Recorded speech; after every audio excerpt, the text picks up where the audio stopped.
ஒரு புகழ்பெற்ற ஜப்பானிய சாமுராய் வீரன் வாள் வீசுறதுல ரொம்ப கெட்டிக்காரன். ஒரு கடுமையான போரில் கலந்து கொண்டுட்டு களைச்சி போய் திரும்பி வந்தான். படுக்கையில் விழுந்தான். பக்கத்தில் என்னமோ சத்தம் கேட்டுது. திரும்பி பார்த்தான். ஒரு எலி அவனை முறைச்சி பார்த்துக்கிட்டு இருந்தது. உடனே வாழை உருவனா வீசினான். அது தப்பிச்சிட்டு ஓடி போச்சு. எவ்வளோ முயற்சி பண்ணி பார்த்தா முடியல. கடைசியில் அந்த வாள் முறிஞ்சு போனது தான் மிச்சம். ஒரு பக்கம் அவனுக்கு இது அவமானமாக போயிட்டுது, இன்னொரு பக்கம் பயமாக போயிட்டுது. எவ்வளவோ போர்களில் எதிரிகளை பந்தாடினவன் அவன் ஒரு எலிகிட்ட தோற்று போய்டுறதா அவனால் சகிச்சிக்க முடியல. மனைவி கிட்ட சொன்னான் இப்படி நடந்துட்டுதுன்னு. அவள் சிரிச்சா. உங்களுக்கு புத்தியே இல்லை, எலியை போய் யாராவது வாளால் வெட்டுவாங்களா அப்படின்னு அந்த அம்மா சொன்னதும், நீ என்ன சொல்கிறேன்னா, ஒரு பூனையை கொண்டுட்டு வந்துட்டா போதும், அதுக்கப்புறம் ஏன் எலி வரப்போகுது அப்படின்னு அந்த அம்மா. உடனே ஒரு பூனை வந்து சேர்ந்தது. அது சாதாரண பூனை இல்லை, வீர சாகசங்கள்லாம் செஞ்சு பழக்கப்பட்ட பூனை. பெரிய இடத்துல வளர்ந்தது. அதை கொண்டுட்டு வந்துட்டாங்க. அந்த பூனை குறி பார்த்து எலி மேலே பாஞ்சுது. ஆனால் அந்த எலியை சுலபமாக தப்பிச்சு போட்டுது. அடுத்தபடியாகவும் பாயறதுக்கு முயற்சி பண்ணிச்சு அந்த பூனை. ஆனால் அந்த எலியோ ரொம்ப தந்திரமாக திடீர்னு அந்த பூனையின் முகத்துக்கு நேராக பாஞ்சுது. அவ்வளவுதான்.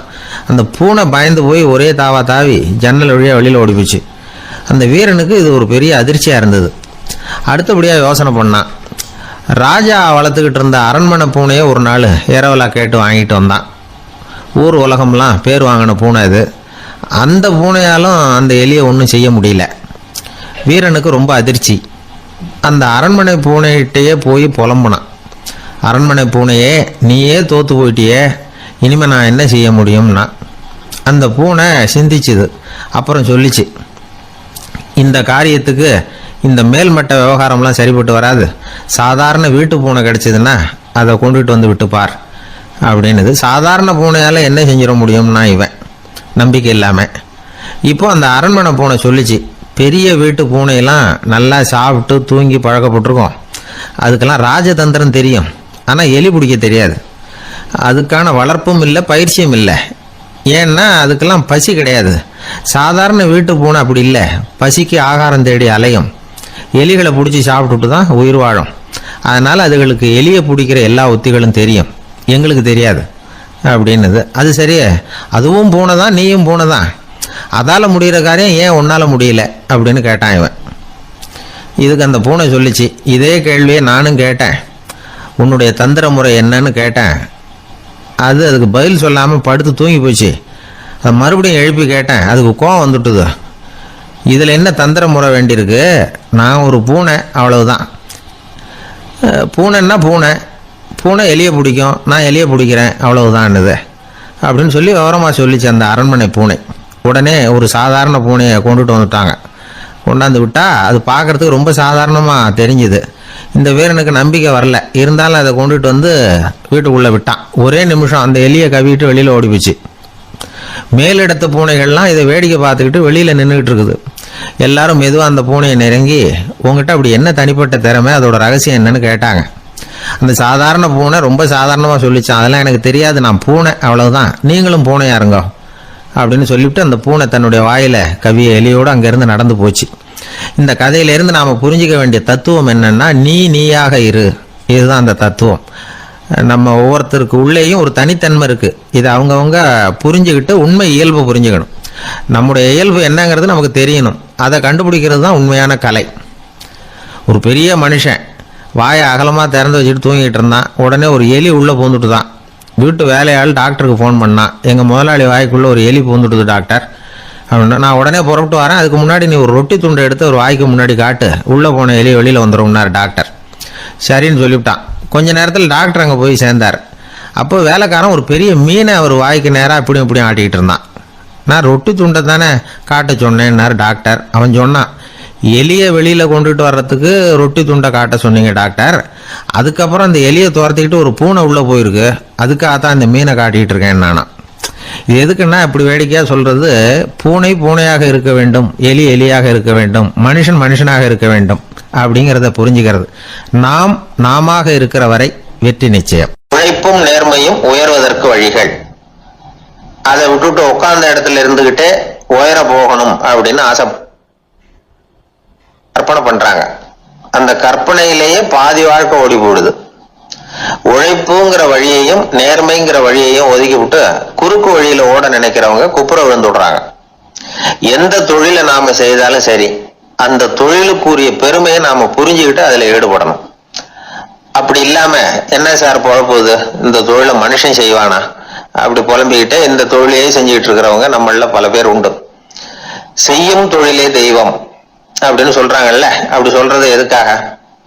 அந்த அளவுக்கு அதுல ஒரு ஈடுபாடு வேணுங்கிறதுக்காகத்தான். ஒரு பெரிய மலைப்பகுதி, அந்த மலை அடிவாரத்துல ஒரு சிற்பி உட்காந்து ஒரு சிலையை வடிச்சுக்கிட்டு இருக்கிறான். கையில ஒரு சின்ன உளிய வச்சுக்கிட்டு ஒரு பெரிய கருங்கல் பாறையை கொஞ்சம் கொஞ்சமா உடைச்சுக்கிட்டு இருக்கான். ஒரு சிற்பத்தை வடிக்கிறதுங்கிறது அவ்வளவு உன்னதமான ஒரு தொழிலா?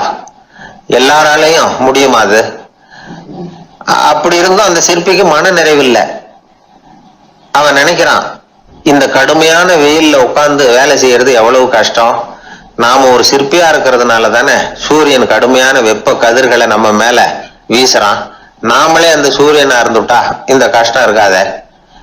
நம்மளை கஷ்டப்படுத்துறவன் நம்மளை விட வலிமை உள்ளவன், அதனால நாம அவனா மாறி விடுறதுதான் நல்லது அப்படின்னு அந்த சிற்பி யோசனை பண்ணான்.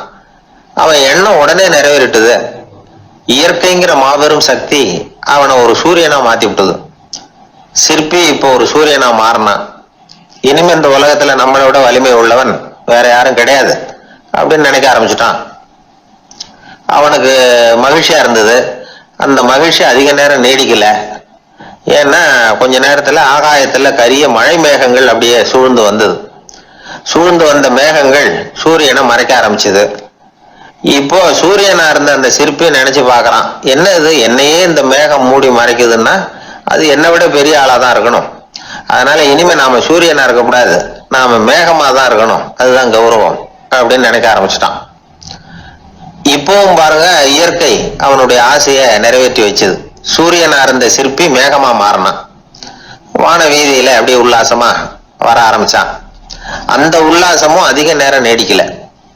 எதிரில் பார்த்தா பிரம்மாண்டமான மலைகள் வழியை அடைச்சிட்டு நிக்குது. வேகமா வந்த மேகம் மலையில மோதிக்கிட்டுது. அந்த மலையை தாண்டி அப்பால செல்ல முடியல. இப்போ அந்த மேகம் நினைக்குது, நாம எந்த தடையும் இல்லாம அந்த இடத்துல மிதந்து வர்றோம், நம்மையே போக விடாம தடுக்குதுன்னா அந்த மலைக்கு எப்பேற்பட்ட வலிமை இருக்கணும். இனிமேலும் நாம மேகமா இருந்து பிரயோஜனம் இல்லை, இருந்தா மலையா இருக்கணும், அதுதான் பெருமை அப்படின்னு நினைக்க ஆரம்பிச்சான். இப்பவும் பாருங்க, இயற்கை அவனுடைய ஆசையை நிறைவேற்றி வச்சது. மேகமா இருந்த சிற்பி மலையா மாறினான். பெரிய மலை பூமிக்கும் வானத்துக்குமா நின்றுகிட்டு இருக்கு. இனிமே நமக்கு எந்த கவலை இல்லை அப்படின்னு நினைச்சது அந்த மலை. இப்படி நினைச்சுக்கிட்டு இருந்த வேளையில அந்த மலையோட காலடியில அடிவாரத்துல ஏதோ சத்தம் கேட்டுது. என்ன சத்தம் இது அப்படின்னு சொல்லி அந்த மலை மெதுவா குனிஞ்சு பார்த்துதான். பார்த்தா அங்க ஒரு மனுஷன் தன்னுடைய கையில உளிய வச்சுக்கிட்டு மலையை கொத்திக்கிட்டு இருக்கிறான். ஏதோ ஒரு சிற்பத்தை வடிக்கிறதுக்காக அவன் முயற்சி பண்ணிட்டு இருக்கிறான். இப்போ அந்த மலை நினைச்சுதான், மலையையே ஒருத்தன் உடைக்கிறான்னா அவன் எப்பேற்பட்ட வலிமை உள்ளவனா இருக்கணும். இனிமேலும் மலையா இருந்து பிரயோஜனம் இல்ல, மனுஷனா மாறணும், அதுதான் சரி அப்படின்னு நினைச்சுதான். அந்த வினாடியே அந்த மலை ஒரு மனுஷனா மாறிச்சு. அவன் கையில ஒரு உளி, பழையபடியே ஒரு கருங்கல் பாறையை கொத்த ஆரம்பிச்சான். அந்த ஆள் பழைய நிலைமைக்கு வந்துட்டான். இந்த கதையிலிருந்து நாம தெரிஞ்சுக்க வேண்டியது என்னன்னா, தன்னுடைய உண்மையான பலம் என்னங்கிறது தெரியாமலே தாவி தாவி தடுமாறிக்கிட்டு இருக்கிறான் மனுஷன் அப்படிங்கிறது தான். இனிமேலாவது அதை புரிஞ்சுக்கணும், புரிஞ்சுக்கிட்டு புறப்படணும் வாழ்க்கையில வெற்றி பெறறதுக்கு. ஒரு குடும்ப தலைவருக்கு விபரீதமா ஒரு ஆசை வந்துதான். அதாவது ஒரு நாள் பூராவும் புடவை கட்டிக்கிட்டு மனைவி செய்கிற வீட்டு வேலைகள், சமையல் வேலைகள் எல்லாத்தையும் தானே செய்யணும், மனைவிக்கு ஆண் வேஷம் போட்டு ஆபீஸுக்கு அனுப்பி வச்சிடணும் அப்படின்னு ஆசைப்பட்டான். இதுதான் அந்த ஆசை. அதே மாதிரி செஞ்சான். பெண் வேஷத்துல சமையல் பண்ணிட்டு இருந்தான். இருட்டி விட்டுது. இந்த சமயத்துல வாசல் கதவு தட்டப்படுற சத்தம் கேட்டுது. ஓடி போய் திறந்தான். பக்கத்து வீட்டம்மா கிடுகிடுன்னு உள்ள வந்துட்டாங்க, காப்பி பொடியோ ஏதோ வாங்கறதுக்கு. இவன் பயந்து போய், கமலாம்மா, நான் சுசீலா இல்ல, சுசீலாவோட புருஷன், பெண் வேஷத்துல இருக்கிறேன், சும்மா ஒரு சேஞ்சுக்காக அப்படின்னா. உடனே அந்த அம்மா கிட்ட பயப்படாத, நானும் கமலா இல்ல, கமலாவோட புருஷன், இதுவும் சும்மா ஒரு சேஞ்சுக்காகத்தான் அப்படின்னானா. இப்படி வாழ்க்கைய விபரீதமா நினைச்சுக்கிட்டு வேற வேற கற்பனைகள்ல வீணாக்கிக்கிட்டு இருக்கிறவங்க தான் ரொம்ப அதிகம். நாம அதுவா மாறணும்னு நினைக்கிறது தப்பு. நாம இருக்கணும் அப்படின்னு நினைக்கிறது தான் உண்மை. அதுதான் சரி. அந்த சிற்பி என்னென்னோ கற்பனை பண்ணி கடைசியில மறுபடியும் சிற்பியாகவே வந்து சேர்ந்தான் பாருங்க. அதனால நம்முடைய உண்மையான பலம் என்ன அப்படிங்கறத தெரிஞ்சுக்கிட்டு நடந்துகிட்டோம்னா வாழ்க்கையில எப்பொழுதும் வெற்றி நிச்சயம். அன்பா இருக்கணும்னு அநேக பெரியவங்க சொல்லி இருக்கிறாங்க. நாமளும் அதை கேட்டுட்டு அன்பு காட்டுறதுக்கு தயாரா தான் இருக்கிறோம். அதை வாங்கறதுக்கு தான் ஆளை காணும். இருந்தாலும் அன்புல எத்தனையோ வகை உண்டு. அதை சரியா புரிஞ்சுக்கிட்டு அதுக்கப்புறம் அன்பு காட்ட ஆரம்பிக்கணும். வகையை புரிஞ்சுக்காம அன்பு காட்டினா வம்புல மாட்டிக்க வேண்டியதுதான். அன்புன்னா சாதாரணமா நினைச்சு விடாதீங்க. அதுல எவ்வளவு விதம் தெரியுமா? இரக்கம், கருணை, காருண்யம், பந்துத்துவம், பட்சம், பாசம், நேசம், விசுவாசம், அபிமானம், காதல், பக்தி, இப்படி பல விதமா அதை பத்தி சொல்லி வச்சிருக்கிறாங்க பெரியவங்க. இந்த வார்த்தைகள் எல்லாம் நாம கேள்விப்பட்டதுதான். இருந்தாலும் அதுகளுக்குள்ள என்ன வித்தியாசம்னு கேட்டா சரியா சொல்ல தெரியாது.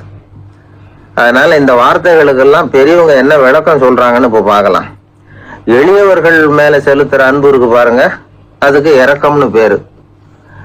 அறிவு பலம், சரீர பலம், இது ரெண்டும் இல்லாதவங்க மேல, அதாவது வலிமையற்றவர்கள் மேல செலுத்துற அன்பு இருக்கு பாருங்க, அதுதான் கருணை. எறும்புல இருந்து யானை வரைக்கும் சகல ஜீவராசிகள் மேலேயும் காட்டுற அன்புக்கு காருண்யம்னு பேரு, ஜீவகாருண்யம். சிவி சக்கரவர்த்தி காட்டின அன்பு இந்த ரகம். உறவினர்கள், சொந்தக்காரங்க, அவங்க வசதியா இருந்தாலும் வறுமையில இருந்தாலும் வித்தியாசம் இல்லாம காட்டுற அன்பு இருக்கு பாருங்க, அதுக்கு பேரு பந்துத்துவம். ஒரு எஜமானன் வேலையாள் கிட்ட காட்டுற அன்பு இருக்கு பாருங்க, அதுக்கு பேரு தான் பட்சம். அவனும் தன்னை மாதிரி மனுஷன்தாங்கிற நினைப்பு வேணும். ஒரு தாய் தன்னுடைய குழந்தை மேல, ஒரு குழந்தை தன்னுடைய தாய் மேல செலுத்துற அன்புக்கு பாசம்னு பேரு. ஈருடல் ஓர் உயிர்னு நினைக்கிறது இது. ராமரும் கௌசலையும் இதுக்கு உதாரணம். தம்மை ஒத்த நண்பர்கள் கிட்ட செலுத்துற அன்புக்கு நேசம்னு பேரு. வயசு, செல்வம், அந்தஸ்து, இந்த வித்தியாசம் எல்லாம் பார்க்காம அவங்க சுக துக்கத்துல சமபங்கு எடுத்துக்கிறது இது. கிருஷ்ணன் குசேலர்கிட்ட காட்டினது இந்த ரகம். வேலை செய்யறவன் முதலாளி கிட்ட காட்டுற அன்புக்கு விசுவாசம்னு பேரு. தேசத்து மேலையும் தாய்மொழி பேர்லயும் செலுத்துற அன்புக்கு அபிமானம்னு பேரு. தேசாபிமானம்னு சொல்றமே இதுதான். ஒரு கணவன் மனைவி பேர்ல காட்டுற அன்புக்கு காதல்னு பேரு. கடவுள் பேர்ல செலுத்துற அன்புக்கு பக்தின்னு பேரு. இப்படி அன்புல பல ரகம் இருக்கிறப்போ அதுல உள்ள வித்தியாசம் தெரியாம இடம் மாத்தி அன்பு காட்டினா இடைஞ்சல் தான். சரி, இந்த அன்பை பத்தி விஞ்ஞானம் என்ன சொல்லுது தெரியுமா? இதயத்தை பாதுகாக்கிறதுக்கு முக்கியமா தேவைப்படுற ஒண்ணு இந்த அன்புதான்னு சொல்லுது. நெதர்லாந்து விஞ்ஞானிகள் இதை ஆராய்ச்சி பண்ணியே கண்டுபிடிச்சிருக்கிறாங்க. கொஞ்சம் முயல் குட்டிகளை 2 பிரிவா பிரிச்சாங்க. 2 குரூப்புக்கும் கொழுப்பு அதிகமா உள்ள ஆகாரத்தையே கொடுத்துட்டு வந்தாங்க. ஆனா ஒரு குரூப்புக்கு வெறுமன ஆகாரத்தை கொடுத்ததோட சரி, இன்னொரு குரூப் முயல்களுக்கு ஆகாரம் கொடுத்ததோட நிறுத்திக்கல. அதுக்கு முன்னாடி கூண்டுகளை திறந்து விட்டு முயல்களை கொஞ்ச நேரம் எடுத்து கொஞ்சி விட்டு அதுக்கப்புறமா ஆகாரம் கொடுத்தாராம் ஆராய்ச்சியாளர். இந்த குரூப்புக்கு இதய பாதிப்பு 60% குறைச்சலா இருந்துதான். சில நோயாளிகளுக்கு ஹார்ட் அட்டாக் வந்தாலும் அதை தாங்கிக்கிட்டு குணமாகிற சக்தி அதிகமா இருக்குது. இது எப்படின்னு ஆராய்ச்சி பண்ணி பார்த்துருக்குறாங்க. அவங்க எல்லாம் மனைவி தன் பேர்ல ரொம்ப அன்பா இருக்கிறதாக நினைக்கிறவங்களா இருக்கிறாங்களாம். இதய நோயாளிகள் பல பேரை சந்திச்சு இதய நோய் ஏற்பட என்ன காரணம்னு கேட்டிருக்கிறாங்க. அவங்க சொன்ன காரணம்லாம் சாப்பாடு சம்பந்தமா இல்லையா, மனைவி அன்பா இல்ல, இப்படிப்பட்ட காரணத்தை தான் சொல்றாங்களாம். அதனால இதயத்தை பாதுகாக்கணும்னு நினைக்கிறவங்க அடுத்தவங்க அன்பா இருக்கிறது மாதிரி பாத்துக்கோங்க, அதுதான் முக்கியம். ஒருத்தர் முகம் பூரா பிளாஸ்டரி போட்டுக்கிட்டு வந்தார். ரொம்ப கோபமா, என்னங்க ஆச்சுன்னு விசாரிச்சேன். எல்லாம் உங்களாலதான் சார்னார். விவரமா சொல்லுங்களேன். என்ன? உங்க தகவலை கேட்டுட்டு ஒரு பூனைக்குட்டிய கையில எடுத்தேன், அன்பா அதை தடவி கொடுக்கறதுக்காக. ஆனா அது முந்திக்கிட்டது, அது என் முகத்தை தடவி கொடுத்துட்டுது, முகம் பூரா நகை கீறல், அதுதான் இப்படி அப்படின்னார். அன்புல அறிவு சேராததுனால வந்த கோளாறு இது. ஒரு கோவில்ல ஆன்மீக சொற்பொழிவு நடந்துகிட்டு இருக்குது. ஒரு பெரியவர் பேசிக்கிட்டு இருக்கார். கடவுளை பத்தியும் சொர்க்கத்தை பத்தியும் மனுஷனை பத்தியும் அவர் விவரமா பேசுறார். எல்லாரும் உட்கார்ந்து கேக்குறாங்க. அந்த கூட்டத்துல ஒரு தத்துவ ஞானியும் உட்கார்ந்து இருக்கிறார். அவரு அவருடைய நண்பர். பேசி முடிச்சதும் அந்த பெரியவர் மேடையை விட்டு இறங்கினார். நேரா அந்த தத்துவ ஞானி கிட்ட வந்தார். எப்படி இருந்தது என்னுடைய பேச்சு அப்படின்னு கேட்டார். நீங்க பேசினது ஒண்ணுக்கு ஒண்ணு முரண்பாடா தெரிஞ்சது அப்படின்னாரா இவரு. நான் என்ன அப்படி தப்பா பேசிவிட்டேன் அப்படின்னாரா அவரு. கடவுளை நம்புகிறவன் சொர்க்கத்துக்கு போவான்னு சொன்னீங்க, அப்புறம் நல்ல விதமா வாழறவன் சொர்க்கத்துக்கு போவான்னு சொன்னீங்க அப்படின்னாராம். இதுல என்ன முரண்பாடுன்னு கேட்டிருக்காரு அவர். இதுலதான் முரண்பாடு தெரியுது எனக்கு. அதாவது இங்க ஒருத்தன் எல்லா தப்பும் பண்ணிட்டு இருக்கிறான், அவன் வந்து கடவுளை நம்பினான்னா அவன் சொர்க்கத்துக்கு போவானா? இது என்னுடைய முதல் கேள்வி. இல்லைன்னா ஒருத்தன் வந்து எந்த தப்பும் பண்ணல, ரொம்ப ஒழுங்கா வாழ்ந்துகிட்டு இருக்கிறான், ஆனா அவன் கடவுளை நம்பல, அவன் என்ன நரகத்துக்கு தான் போவானா? கடவுள் நம்பிக்கை உள்ள ஒரு திருடன் என்ன ஆவான், எங்க போவான்? கடவுள் நம்பிக்கையே இல்லாத ஒரு நல்லவன் என்ன ஆவான், எங்க போவான்? ஒருத்தன் இங்க கடவுள் நம்பிக்கையோட வாழறது முக்கியமா அல்லது நல்லவனா வாழறது முக்கியமா? இதுதான் இவர் கேட்ட கேள்வி. இதை கேட்டதும் அந்த பெரியவர் வந்து குழம்பி போட்டார். அவர் சொன்னது நியாயம் தானே. கடவுளை நம்புறவன் தான் சொர்க்கத்துக்கு போவான்னா பேசாம கடவுளை நம்பிக்கிட்டு இந்த உலகத்துல எல்லா தப்பும் பண்ணிக்கிட்டு இருக்கலாமே. பேச்சாளர் குழப்பத்தோட வீட்டுக்கு போனார், படுத்து தூங்கினாரு. ஒரு கனவு வந்தது. கனவுல அவர் ஒரு ரயில்ல வேகமா போயிட்டு இருக்கிறார். எதிரில் உட்கார்ந்து இருக்கிறவரை பார்த்து நாம இப்ப எங்க போறோம்னு கேட்டார். சொர்க்கத்துக்கு போயிட்டு இருக்கிறோம் அப்படின்னாங்களாம். ரயில் போய் நின்னுது. இவர் இறங்கினார். இங்க கௌதம புத்தர் இருப்பார், சாக்ரட்டிஸ் இருப்பார், அவங்கள பாக்குறதுக்கு ஒரு நல்ல வாய்ப்பு அப்படின்னு நினைச்சுக்கிட்டே அங்கேயும் இங்கேயும் பார்த்தார். அங்க யாருமே இல்லை, ஒரே பாலைவனம் மாதிரி இருக்குது. பச்சை இல்லை, பசுமை இல்லை, பூக்கள் இல்லை, மரம்லாம் மொட்டையா நிக்குது. எலும்பும் தோலுமா சில முனிவர்கள் அங்கேயும் இங்கேயுமா உட்காந்துருக்கிறாங்க. இவர் அவங்க கிட்ட போய் இந்த புத்தர், சாக்ரட்டிஸ் இவங்க எல்லாம் எங்க இருக்கிறாங்கன்னு கேட்டாராம். அப்படி யாரும் இங்க இல்லையே, அவங்க எல்லாம் யாரு அப்படின்னு திருப்பி கேட்டிருக்கிறாங்க. இவருக்கு அதிர்ச்சியா போச்சு. அப்படின்னா அவங்க எங்க போயிருப்பாங்க?